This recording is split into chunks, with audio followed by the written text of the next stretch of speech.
likod. Dito ka, kapit mo kang lumayo. Okay. Sige po. Game na kayo guys. Sir, ano po yung agenda natin dito ngayon sa Supreme Court? Did we file any petition po? Maraming salamat po sa pagbibigay nyo ng atensyon sa amin. Pangalawa, ako po yung nandito bilang miyembro ng PDP.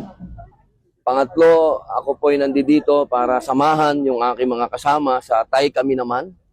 Dahil kami po ay halos masasabi po natin na sa matagal na panahon, 1 taon na ho, medyo nangangamba na ho ang maraming mga nagmamahal kay Digong dahil 1 taon na po siya doon.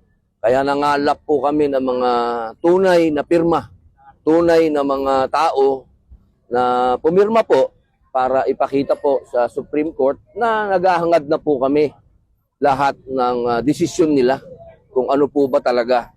Kung yung pagkakadala po ba sa aming mahal na Tatay Digong ay legal o illegal.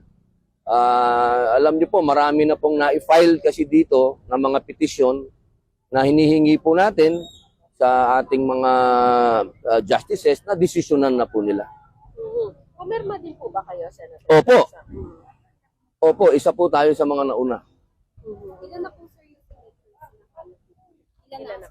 200. 238,561 signatures. First batch. Ano po, combination po yun, sir, nung first and second Okay. batch. Today, we filed 76,000 signatures.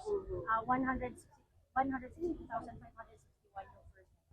Meron pa susunod. Meron pa po sa And the goal of the signature is to urge the Supreme Court to release the decision dun sa Yes, mga correct. consolidated petitions. Correct. Marami pong nag-aantay ng mga kababayan natin. Opo.